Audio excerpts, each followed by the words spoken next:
Talaja marketing યાર્ડની ચૂંટણીને લઈને તળાજા કોંગ્રેસ દ્વારા મતદારો અને ખેડૂતોનું સંમેલન બોલાવવામાં આવ્યું હતું। આજરોજ તારીખ 15/10/2025ના બપોરના 12 કલાકે તળાજા માર્કેટિંગ યાર્ડની ચૂંટણીના અનુસંધાને તળાજા શહેરમાં આવેલ વારાહી મંદિર ખાતે ખેડૂતો અને મતદારોનું કોંગ્રેસ પાર્ટી દ્વારા સંમેલન યોજાયું હતું, જેમાં મોટી સંખ્યામાં ખેડૂતો ઉપસ્થિત રહ્યા હતા અને કોંગ્રેસ પાર્ટીને જીત અપાવવાનો સંકલ્પ કર્યો હોય તેવું માર્કેટિંગ યાર્ડના ઉમેદવાર દ્વારા જણાવવામાં આવ્યું હતું। મારું નામ અશોકસિંહ પ્રદ્યુમનસિંહ સરવૈયા, હું માર્કેટિંગ યાર્ડમાં કોંગ્રેસ પેરેડ જે પેનલ છે એમનો ઉમેદવાર છું। આજરોજ અમે વારાહી મંદિર ખાતે તળાજા તાલુકા માર્કેટિંગ યાર્ડની જે ચૂંટણીને અનુસંધાને ખેડૂતની જે સહકારી મંડળીઓ છે એમના તમામ સભાસદો, પ્રમુખશ્રીઓ, મંત્રીઓ શ્રી અને જિલ્લાના કોંગ્રેસના કાર્યકરશ્રીઓ હાજર રહેલ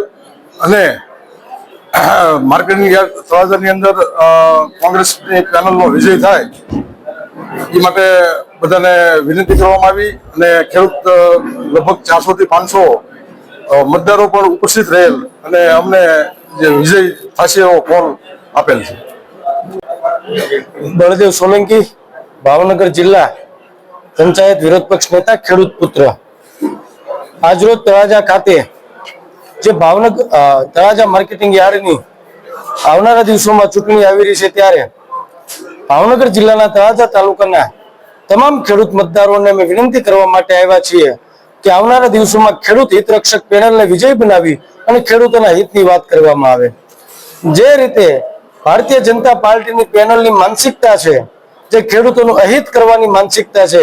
એને જાકારો દઈ અને ખેડૂતોએ આજે મન બનાવી લીધું છે કે આવનારા દિવસોની અંદર કોંગ્રેસ પ્રેરિત જે પેનલ છે, ખેડૂત હિતરક્ષક પેનલ, એના તમામ ઉમેદવારોને વિજય બનાવી અને ફરી વખત આઝાદીના કાળની અંદર ફરી વખત આપણે જીવવાના જેવી વાત છે। ત્યારે જે રીતે 3 કાળા કાયદાઓ ભારતીય જનતા પાર્ટી દ્વારા લાવવામાં આવવાના હતા, પરંતુ ખેડૂતોએ જાગૃતતાના લીધે આ 3 કાળા કાયદાઓ આવી શક્યા નથી। એ જ રીતે આ કાળા કાયદાની ભાજપની જે સત્તા છે એપીએમસી તળાજાની અંદર, એને દૂર કરવાનું કામ